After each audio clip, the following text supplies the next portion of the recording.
What has happened, everybody? James Hancock here. I'm back from my Thanksgiving holiday, and I'm ready to ease back into some content creation. And I figured the best way to get started or to kind of get warmed up would be to do my first end-of-the-year list. As you get closer to the end of the year, you got to do your top 10 movies of the year, your top 10 Hall of Shame, all that good stuff. And I can't claim to have read like 10 new books in 2024, but I've read some relatively new books. But I've got my top 10 reading experiences ready to rock, and I hope this will serve as some, I guess, stocking stuffer ideas or Christmas ideas for people shopping. And if anybody out there reads even one book on this list, well then, mission accomplished. That is why we are here. And not one of these books on this list would I regard as being particularly challenging. My high school and college English teachers, they would likely be appalled by some of the choices, or at least a few of the choices. But I feel like some of these books, just by virtue of being older, have gained respectability. It's like that line from Chinatown about how like horse politicians and ugly buildings all get respectable if they last long enough. Of course I'm respectable. I'm old. Politicians, ugly buildings, and whores all get respectable if they last long enough. I'm not going to be really reviewing these books, just giving you a few talking points to try to excite your curiosity. But speaking of literary fiction, it reminds me of that great line by author Bret Easton Ellis, where he said the two most dreaded words in the English language are literary fiction. Every once in a while, I try and challenge myself with some literary fiction. Here's a picture of my little book rack with some of my high school and college books, as well as some literary fiction that I've picked up over the years. But sometimes at the end of the day, when I may or may not be under the influence of some mind-altering substances, I just want to soak in the tub and read some horror or some fantasy or some science fiction or maybe a little nonfiction about film history and that sort of thing. I read for pleasure. More often than not, I'm reading the kind of fiction that provides the kind of storytelling experiences that film and television so often fail to provide. Because by their very nature, movies are a collaborative art form. TV is a collaborative art form. And sometimes that means, like you have like the world's greatest team and you make an incredible film. But sometimes the result is a very compromised, very diluted, kind of forgettable storytelling experience. Whereas with a book, you're placing your brain in the hands of a great author with like a great voice and a unique perspective. And it's completely pure, undiluted, uncompromised. And if you like fantasy, science fiction, and horror, well, I think it's probably easier to find a great book than it is to find a great movie or a great show in the modern era, with obvious exceptions, of course. And as I often say on this channel is primarily devoted to film culture, a love of cinema, all that good stuff. And I use video games and books and MMA and other forms of entertainment as like a hobby or a distraction when I'm like ready for a break from discussing movies. But in that, my channel is, I've got books on display. I feel like I should occasionally talk about a few books, at least books. Sometimes I'll bring up books in the context of like a show or a movie that's a good or bad adaptation of a series that I love. But I'm going to try and make a few recommendations here and there because my older brother and his wife, they work in publishing, and they gave me some rather alarming statistics about the number of young men that read books these days versus old men. Like when it comes to demographics, like guys 40 and up tend to read a lot of books. Guys in their teens and 20s, less so. And the numbers, it's kind of like a mirror image to video games. Like girls play video games, but they're in the minority.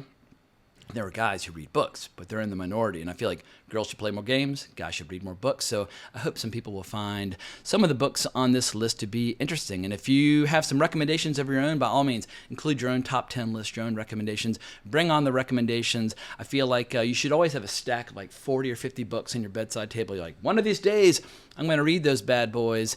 When I die, I want to have a giant stack of books that I'm still craving the opportunity to read. But I think at this point, I'm starting to ramble. Let's just dig in to my first choice.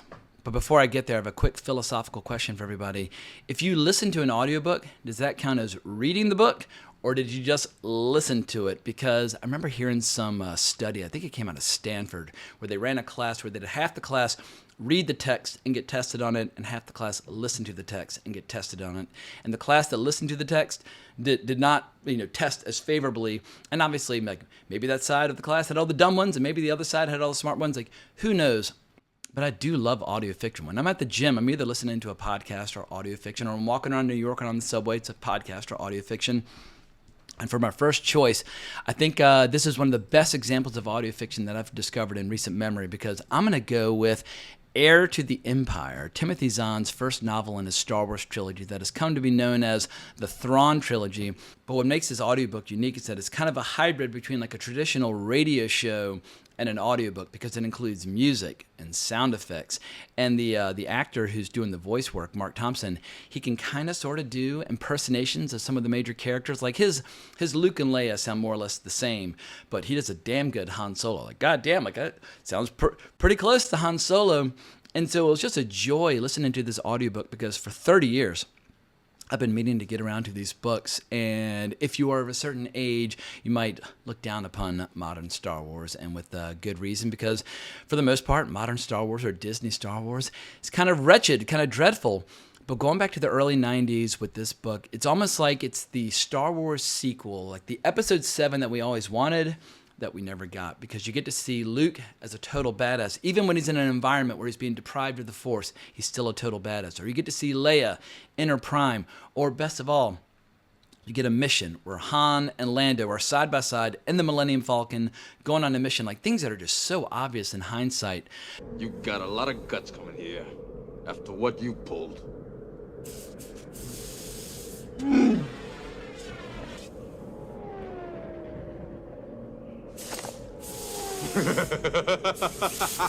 How you doing, you old pirate? So good to see you. But when J.J. Abrams finally made his Episode 7, The Force Awakens, it's like there are all these missed opportunities where all these actors were still alive, they were all still game, and it's like, why didn't you have Lando and Han go on a mission? Why didn't you do all the obvious things? And what I really loved about it is that it managed to introduce a bunch of new characters like Mara Jade and Talon Karrde, who I really liked, or obviously Thrawn himself. Thrawn, as written, is the most interesting character in the entire book, and he's a master tactician. And it's just incredible, like, how much Disney Star Wars is getting wrong in the modern era versus an author like Timothy Zahn, who back in, well, I guess 1991 to 1993 was when he wrote his original trilogy. And I'm just going to recommend that anybody who loves Star Wars but is kind of craving an old school Star Wars experience, but kind of is like, depressed over the fact that they will likely never get one again. I mean, who knows? Maybe a great video game will come along that'll just blow people's minds, but some of the recent crop of video games have been very disappointing on that front. But if you just want to like soak into a warm hot tub that's nothing but Star Wars bubbling all around you, check out the audiobook for Heir to the Empire, and I eagerly look forward to reading books 2 and 3 from this trilogy. And of course, I just slipped up by saying reading, not listening, because I have Dark Force Rising and The Last Command here, and they're ready to rock. And here's my copy of Heir to the Empire.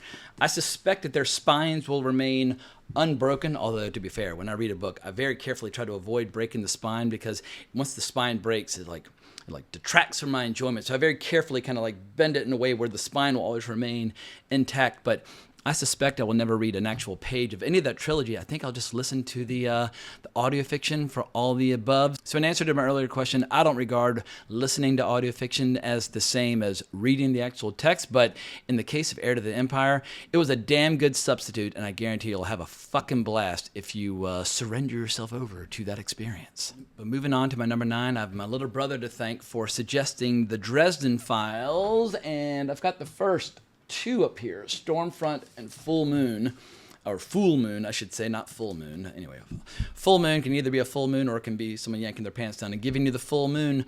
But my little brother, I think he's like 10 or 11 books deep into the Dresden Files, and my understanding is that the first 2 books basically set up the character and the world, and then that the series of books gets dramatically better from there.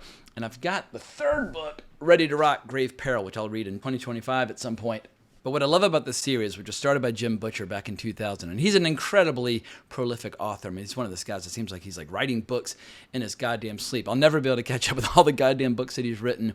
But what I love about this world is that it takes all the kind of ingredients that we know and love from an author like Raymond Chandler, where you've got, corruption and, corrupt cops and tough-talking cops and, all these all the darkness of film noir and hard-boiled fiction and that sort of thing.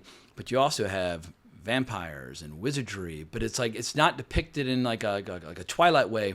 It's like pure, full-blown dark adult fantasy. So like I love crime novels and I love fantasy novels, and I just feel like it's a perfect hybrid. And the main character, Harry Dresden, he's awesome. I mean, I'm not going to say he's like the wizard version of Philip Marlowe, because he's his own beast.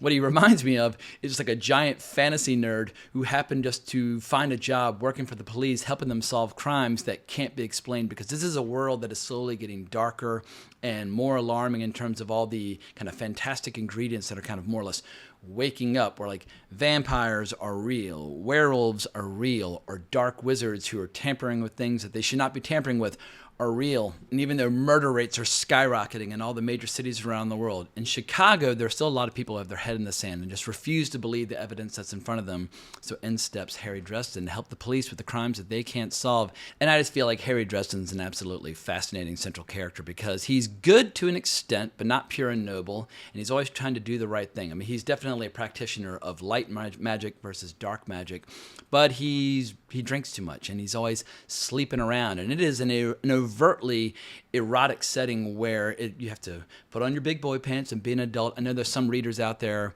who think that he's like, misogynist and he objectifies women. I'm like, well, he's a private dick. Like, if you read hardboiled fiction from the 40s and 50s, those guys like to screw, and so does Harry Dresden. So get over it and just accept the fact that some adults have an active, healthy sex drive, as does Harry Dresden. But he's also like, he's a total fuck up. And like, he spends most of the novels either completely injured or like losing his tools or getting his ass kicked by cops or getting thrown in jail. I mean, he's just a total catastrophe. But at least in the first 2 books, by the end, he's able to get his shit together, get a few of his key mystical weapons, and he'll confront the bad guys and rise to the challenge and kick much ass. And if what people are saying is true, that the best is yet to come, well, I can't wait to sink my teeth into grave peril next year. But let's move on to the next one. The Three-Body Problem by an author whose name I cannot pronounce, so I will not try, but this is my first experience reading science fiction from a Chinese author translated back into English. And the reason I read it was that I wanted to watch the new Netflix show, The Three-Body Problem by David Benioff and D.B. Weiss. But as soon as I heard that they had basically changed the setting to the UK and all the characters, I was like, well, the whole point of reading Chinese science fiction is to get that Chinese point of view, especially when it comes to the early days of the Cultural Revolution, where, let's just say, there are mass executions and or just like lives being destroyed due to failure to adhere to the ideological purity of the Communist Party. And it is some of the most horrific shit. Like, long before aliens and sci-fi and all this stuff gets introduced into the story, it's one of the most riveting, kick-ass, gritty, terrifying novels you can possibly imagine about what it was like to step outside the lines of what was acceptable politically in the 60s and early 70s. And this central character, she suffers so much horrific brutality that you can totally understand her point of view, where when she discovers information or evidence about alien life, she makes the fateful decision to basically send an open invitation to this alien species to invade Earth. And she's warned through her communications with this other species by somebody who's like, look, stop communicating because these people cannot be trusted, because the three-body problem is a problem being faced by this alien species where they have 3 suns that are kind of circling around each other, which means they have extreme weather, extreme winters, extreme summers, and they never know when they're coming. And the weather's so extreme, it's always threatening to eradicate their species. So they're looking to find a new home. And this girl's so bitter about the experiences she's had on Earth. She's like, yeah, come here. I don't give a fuck about my fellow human beings. But after what you see, what she's endured, you're like, maybe she's got a point in her her extinction agenda. And what I found even more fascinating by the three-body problem is seeing how the human beings react. Once they know the aliens are coming, which ones are for it, which ones are against it, which ones are kind of agnostic or indifferent. But goddamn, it's so eerily similar to some of our own political struggles. And I feel like science fiction's at its best when it gives you a little dose of reality, but with a little sprinkling of sci-fi on top. And yeah, this novel was published in 2008, but it might as well have been written yesterday. It absolutely blew my goddamn mind. And I've got the sequel somewhere around here. Hang on. Ugh. The Dark Forest. That's probably going to be on my agenda for next year as well. But I've heard that this one is excellent as well. But if you're looking for science fiction that doesn't feel stale or derivative or overly familiar, because there's so much science fiction out there, like, oh, you read these books and now you're copying them. Or you saw these movies and now you're copying them. When I read The Three-Body Problem, it was the first time I'd had an experience reading science fiction in a while, which felt totally divorced from any tradition that I was familiar with. And at times it gets a little overly mathematical, and maybe that's due to a poor translation. Like, who knows? Like, some people criticize the lack of style in the translation, and it feels like a little bit like you're like sitting in geometry class studying some pretty abstract mathematical problems. But if you like video games and aliens and political strife and different points of view when it comes to science fiction and politics, yeah, The Three-Body Problem seriously kicks ass. But the next book on my list, I've got to find it. Ooh.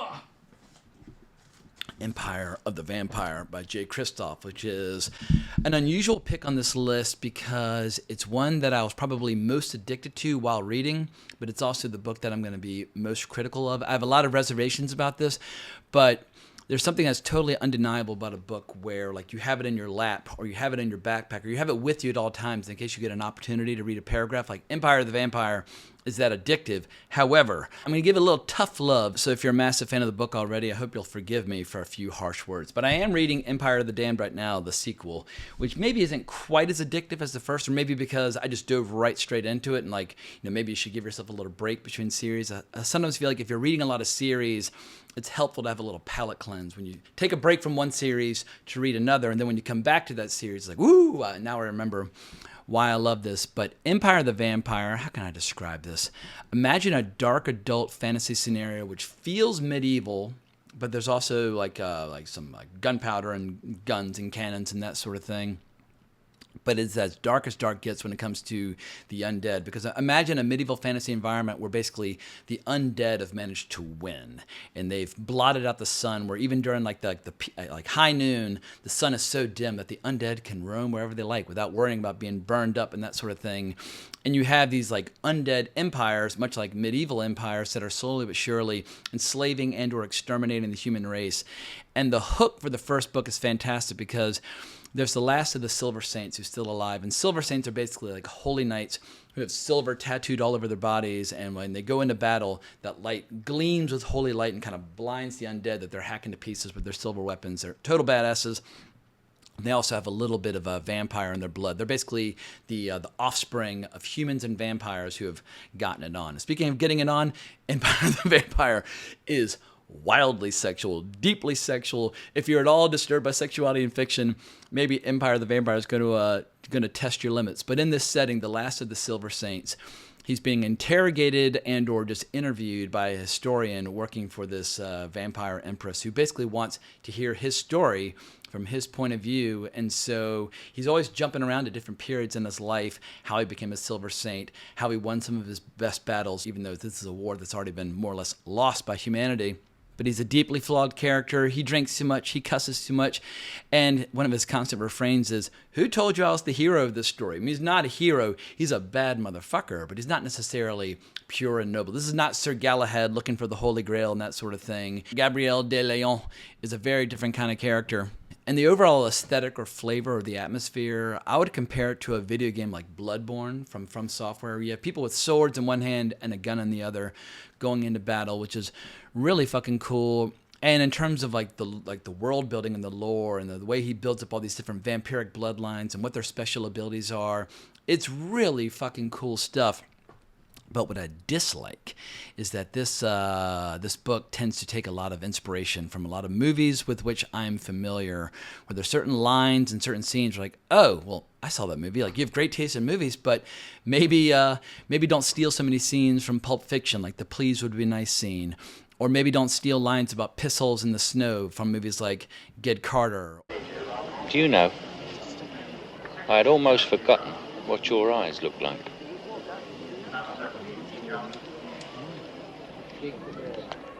They're still the same. Piss holes in the snow. Still got a sense of humor. Or scenarios like the Tauntaun scene from Empire Strikes Back, or lines like "Fear no darkness" from The Lord of the Rings, both the books as well as the movies. And it just like, for me, it takes you out of the book and it takes you out of the experience. When I read fantasy or science fiction, I want to be completely, totally immersed and just absorbed into another world. And when you're in the hands of an author like Frank Herbert, where they invent their own language, they invent their own worlds, you get that experience. When you're in the hands of J.R. Tolkien, who invented his own cultures and languages, you get that experience. But when characters start ripping off certain jokes by comedians like Bill Hicks, or ripping off endings from video games like The Last of Us, I'm like, wait a second, like, this is too meta. Like, I'm too aware of all the comedy and the video games and the movies that have inspired you, even if I love and adore all of your influences. But my biggest criticism would be, he uses a lot of modern terminology that feels much more familiar from like social media over the last 10 years as opposed to an otherworldly environment. Like things like the expression, her truth, your truth, my truth. That's a very modern expression, and I don't like it. I feel like there is the truth, and you can have your perspective, your fate, your destiny, your point of view. Like, there's no possessive for the truth. There's just the truth, and we can agree or disagree about what is the objective truth. But when someone starts saying, oh, well, my truth is this, I'm like, well, now I'm no longer in your world, and I feel like I'm on Twitter watching people rambling about politics and that sort of thing. It breaks the suspension of disbelief. And what I crave with a great book is to be completely absorbed by an author's unique point of view and their own style and their own world. And so Jay Kristoff, he has the ability to completely command my attention, even if he's constantly breaking the tension and distracting me with all these kind of outside references. But with all that said, I'll go back to my original point. When I started reading Empire of the Vampire, I was completely, totally, immediately hooked, obsessed, right up to the final page. And that rarely happens where I just have to have the book with me at all times. Like when I read Lonesome Dove by Larry McMurtry for the first time, like wherever I was, even when I was driving in LA, I would have the book in my lap. So if I got to a stop sign or a stoplight, I could hold the book and read like a sentence and then put it back down and keep going. I was that obsessed with it. When I got to the end, I was like, I guess I got to go back to the first page and start again. I crave those kinds of experiences where like the book doesn't feel like exercise for the brain. There are some books where you're like, all right, this is good for me. It's making me smarter by reading it. I'm like taking my brain to the gym. It's like, aesthetic and cultural enrichment, all yada, yada, yada. But then there's some books that are just like smoking crack. You're like, I need more of this book. That's how Empire of the Vampire was for me when I read it. So if sex, violence, fantasy, horror, and all those ingredients appeal to you, it gets a very high recommendation from me. But let's switch gears into the wonderful world of film history and nonfiction with a relatively new book, The Future Was Now by Chris Nashawati, who I first heard interviewed on the Bret Easton Ellis podcast. And if you like books and you like movies, Bret Easton Ellis' podcast is one that gets my highest possible recommendation because he's a great author and he's a huge film freak. In any event, you will discover a lot of great authors and filmmakers through his podcast. But if I came up with a list of all the topics that have consumed the great majority of my bandwidth throughout my adult life, film history is my first and only mistress, my first and only love, my first and only obsession. Documentaries about film history, books about film history, or just watching the old movies. I'm a junkie, I'm an addict, I love it to pieces, and every once in a while I find an author who really gets it. Like last year, The Path to Paradise by Sam Wasson, which is all about Francis Ford Coppola's career from the late 60s to the early 80s, that was that film history book for me. And this year, it is The Future Was Now. Maybe not as compellingly written as Sam Wasson writes film history like he's a great novelist. Chris Nashawati just writes like a big giant film nerd with a lot of information, which is totally fine for me because the subject of the book is the summer of 1982, where mainstream cinema seemed to change overnight. But the reason it seemed to change overnight is because all these movies have been kind of in preparation and in the planning stages for a couple of years after the release of Star Wars in 1977, where suddenly everybody's like, all right, what can the next Star Wars be? So when it came to fantasy and science fiction, a lot of movies were given the green light, and by 1982, a lot of these seeds were ready to bloom, bear fruit, use whatever metaphor you like, and they were all kind of cannibalizing each other's ticket sales, and some did better than others. But just to give you an idea of how strong the summer of 1982 was, you had E.T., Tron, Star Trek II, The Wrath of Khan, Conan the Barbarian, Blade Runner, Poltergeist, The Thing, and Mad Max 2, The Road Warrior.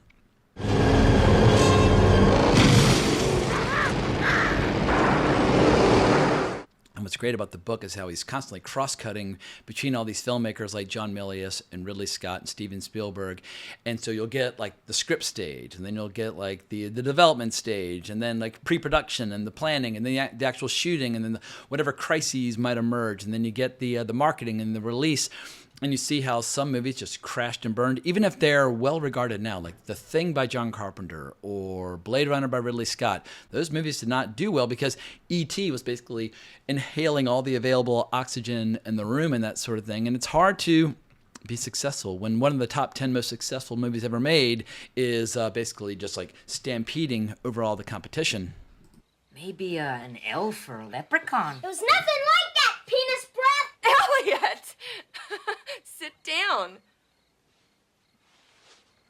And in the summer of 1982, I turned 6 years old, and obviously I had no idea how good I had it at that time and how we would probably never have it that good again when it comes to at least these specific genres. I mean, Star Trek II, The Wrath of Khan, you could make a very strong case for it being the peak of classic Star Trek. I have been, and always shall be, your friend. Where the original cast was still young and full of vitality, but you had a great filmmaker who really understood in his bones what made Star Trek great and was ready to tell, one of the greatest stories in the history of Star Trek, one that still makes people bawl and weep every time they see it. Or E.T. I mean, has there ever been a better movie made about childhood, and a more honest movie made about childhood, where kids actually will say things like mention penis breath and that sort of thing, whereas most Hollywood movies today tend to treat children like these little weird little angels who would never in a million years mention penis breath, etc. and so forth. Conan the Barbarian, I'm a fantasy fan, and if you're a fantasy fan, there's a very short list of great fantasy movies that have been made in America that really deliver. Conan the Barbarian is a strong contender for the best fantasy movie ever made, and John Milius was uniquely equipped to tell that kind of story with that kind of philosophy at its core. You needed a filmmaker who was obsessed with Akira Kurosawa or movies like Alexander Nevsky, who could take the ingredients of Oliver Stone's script and then kind of shape them in his own way, or take the ingredients of Robert E. Howard's original source material and shape them in his own way, or the Marvel Comics, or whatever the case might be. And you needed someone like Arnold Schwarzenegger, who basically was designed in a lab to play Conan, where in spite of having that thick Austrian accent, never has there been a better actor before or since to play Conan the Barbarian, even if he's not exactly the way he was written by Robert E. Howard. And I've got some of his books somewhere around here. There's some Robert E. Howard. Anyway, if you've never read Robert E. Howard, definitely read some Robert E. Howard. Different from Conan the Barbarian, but I'm getting sidetracked. This is not a video about Conan the Barbarian. Long story short, 1982 was a hell of a time to be alive. And I didn't catch all those movies in the theater, but I slowly but surely caught them. And if you love film history, you love science fiction, you love fantasy, the future was now will absolutely blow your goddamn mind.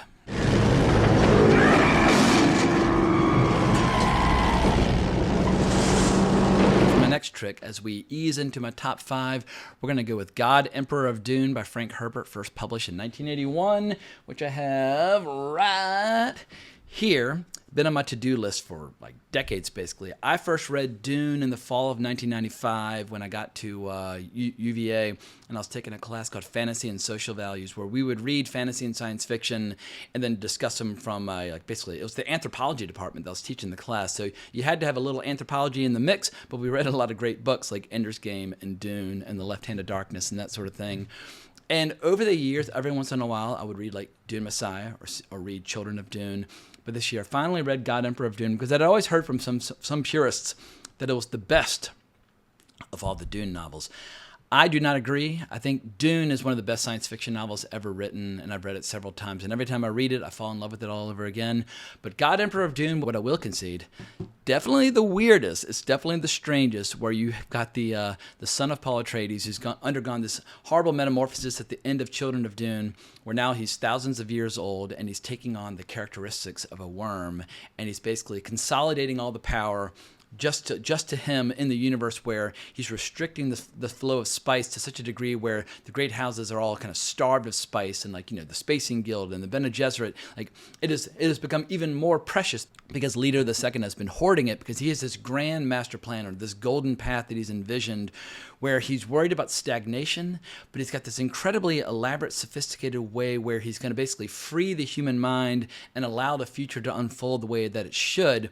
But he's got a very narrow window that he has to kind of go through first in order to make that future happen. But for me, the most interesting part of the book is seeing the God Emperor of Dune through the eyes of Duncan Idaho, who keeps getting brought back to life to serve Leto II. And Leto II, because he's got all the memories and all the personalities of all of his ancestors, when he wants to, he can talk to Duncan Idaho in the voice of Paul Atreides, which definitely kind of will confuse and bewilder Duncan Idaho. And also, Duncan Idaho has the memories from when he died back in Dune, and several thousand years have passed. So he's having to play catch up. But I guess if you were to look at for a character who kind of represents the purity of what the Atreides stood for back in the day, a character like Duncan Idaho, he kind of helps keep Leto II focused on what the values are for his family, when obviously he's gotten quite divorced from his humanity. I mean, he's a big, giant fucking worm with vestigial arms, and yet he's still capable of falling in love and wanting to get married. I mean, the book is truly bizarre, but if you love Dune, and you love this world, and you love these characters, and you love the first book, or you love the movies based on it, definitely read. I haven't read any books beyond it, but I can say with confidence that Dune, Dune Messiah, Children of Dune, and God Emperor of Dune will keep you riveted every step of the way. There's nothing else like it. Now for my number 4, my number 3, and my number 2 on this list, we're going to kind of cheat and talk about 3 books all at once. And I'm going to talk about the first 3 books in the Parker series by Donald E. Westlake, a.k.a. Richard Stark. Donald E. Westlake wrote under many pseudonyms throughout his career.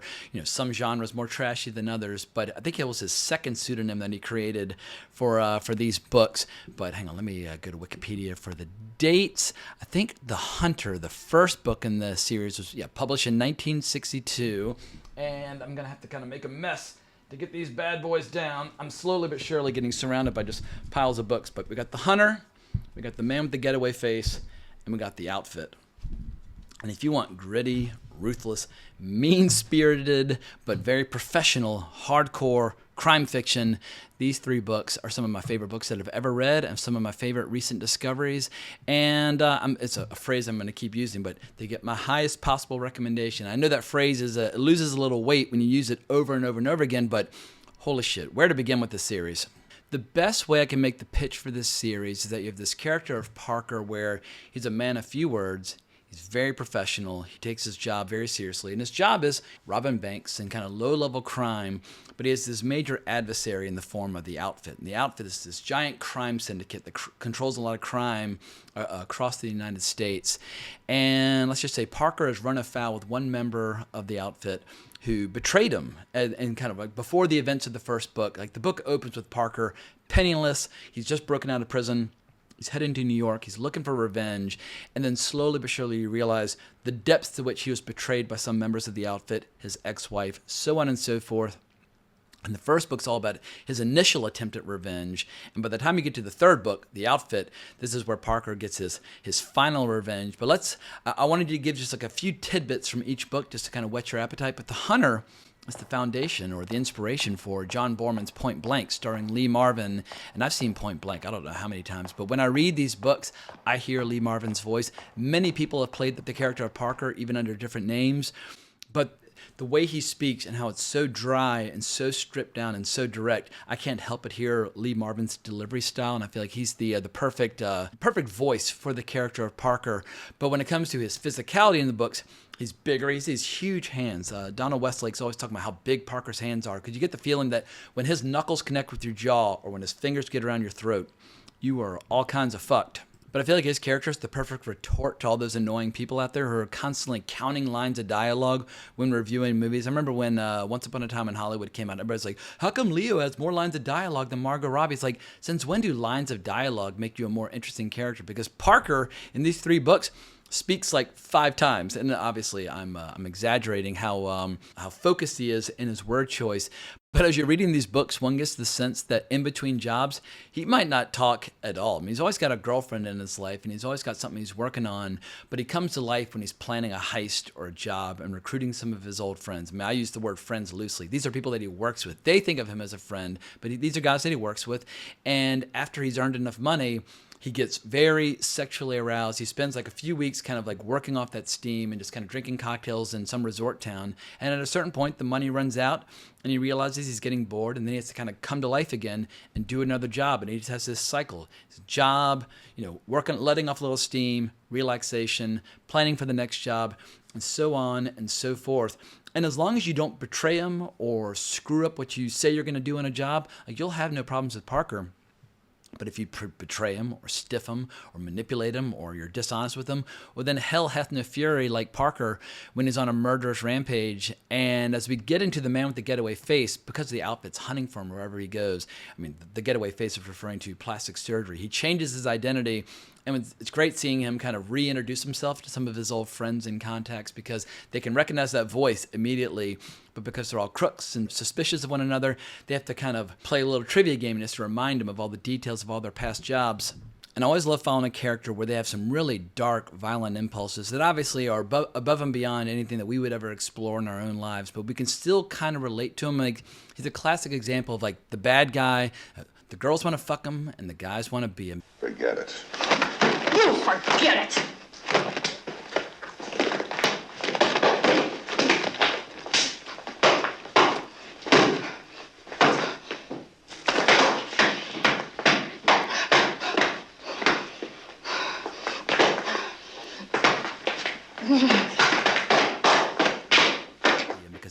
takes no shit from nobody. I'm not going to say that he's a great role model or that he's a pillar of moral virtue, but like, who wants to read about a pillar of moral virtue and that sort of thing? I want to read about a guy who wraps his hands around people's throats and throttles the life out of them, then goes and has a cocktail by the pool. I'm looking for a heightened level of emotional experience, and that emotional experience doesn't get any higher than with the third book, The Outfit, which was turned into a movie in 1973 by director John Flynn, who also did the movie Rolling Thunder. But the way I'll describe The Outfit, of all the movies that I've seen that have adapted the Parker novels, I would say this probably has the closest tone or style or atmosphere to that world as is conveyed on the page. However, my favorite actor who's played Parker is Lee Marvin, and like, you know, I love Robert Duvall. Robert Duvall's one of my all-time favorite actors. He's fucking brilliant, but there's something about Lee Marvin's persona, or maybe it's just because I saw Point Blank a couple of times before I read these books, where I just have Lee Marvin in my head. But the brilliant part about The Outfit, and to be clear, I'm talking about the book here, like going back to this idea where, you know, you can't judge a character by the number of lines. For a huge chunk of The Outfit, Parker disappears because we just see certain heists and job from the point of view of his friends and contacts where they all hit the outfit at the same time. And so even though Parker's not in it, you can kind of feel his influence as his friends will knock over a poker game, or they will knock over a bank, or they'll knock over some gas station that's like placing bets for the outfit on like the local horse races. But you basically get to see like some of the best short stories in the crime genre imaginable as the outfit is slowly but surely getting like hindered and weakened by Parker's friends, so that Parker can finally make his ultimate play, where what he really wants, he wants money from the outfit and he wants a change in management. And he wants the outfit to stop fucking with him. And it's just a brilliant goddamn novel.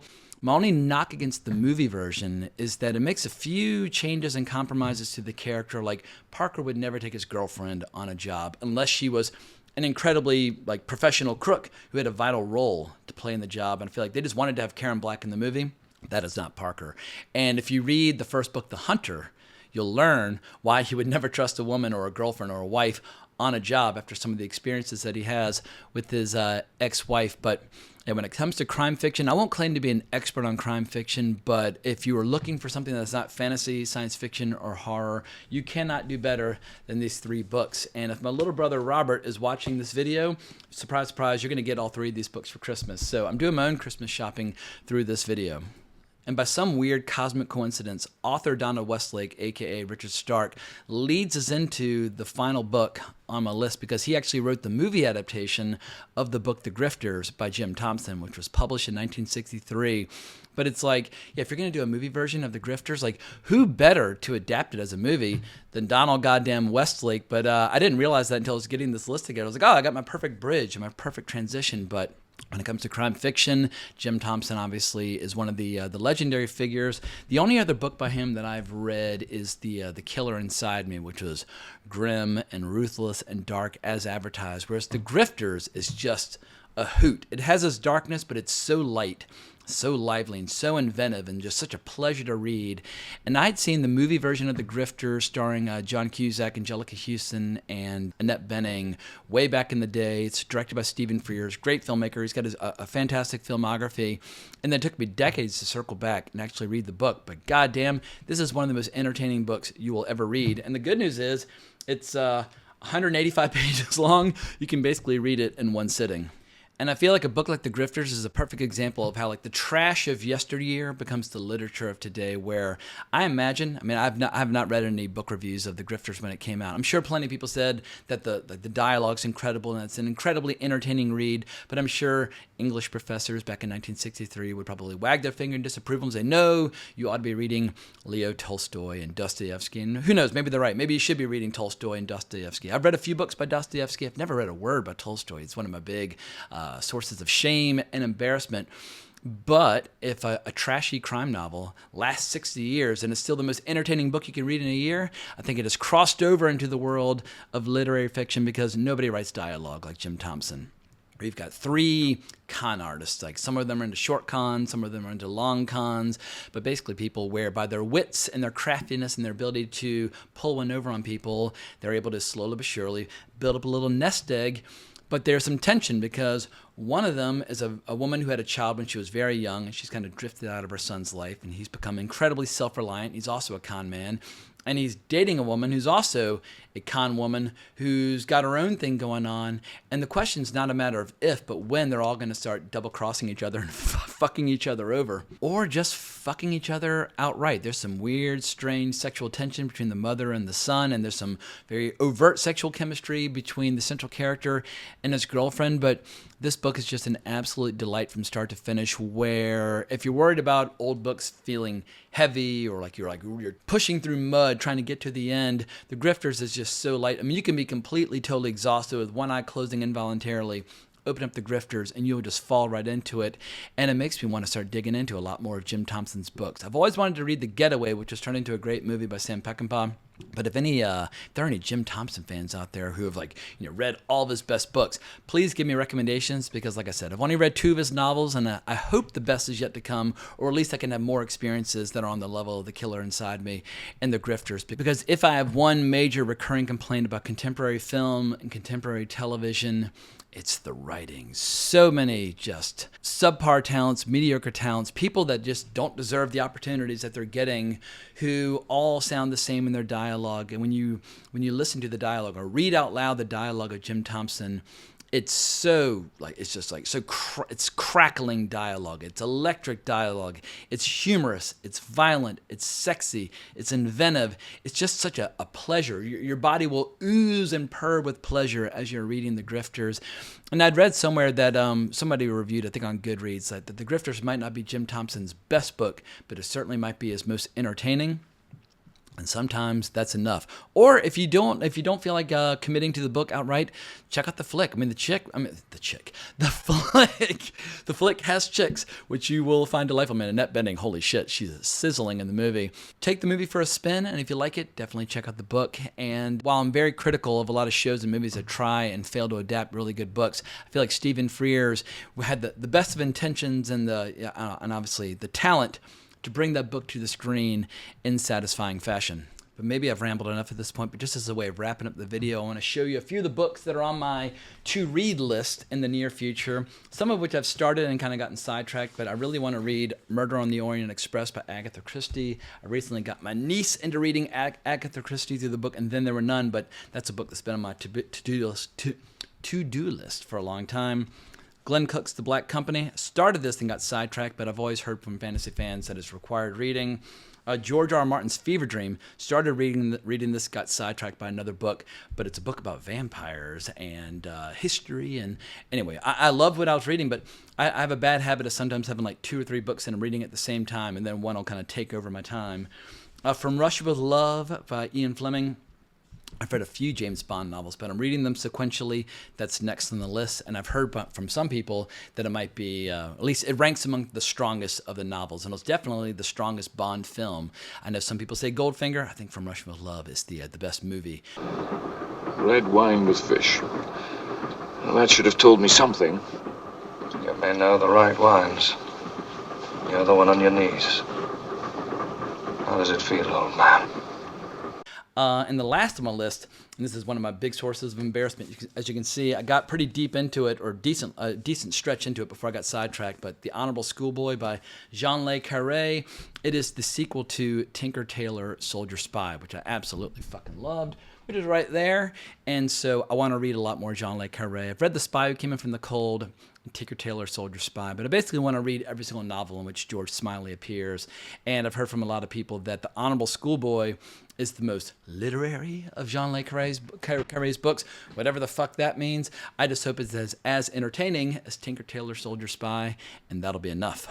But I think I've said enough at this point. If you've got some of your own favorites from the past year, definitely let me know in the comments below. I'm always open to suggestions. Like half the books on my stack of books to be read come from recommendations in my YouTube comments. So a lot of people have given me some amazing recommendations over the years. So keep the recommendations coming, or better still, make some top 10 videos for YouTube and send me a link and I will definitely check them out. But I'm looking forward to cranking out a lot more content between now and Christmas. I'm going to do my damnedest to stay as active as possible on this channel for the next couple of weeks. Hope you enjoyed this video. If so, like, subscribe, hit the notification bell, share, all that good stuff. But I hope everybody has a great weekend. But more importantly, as always, onwards and upwards.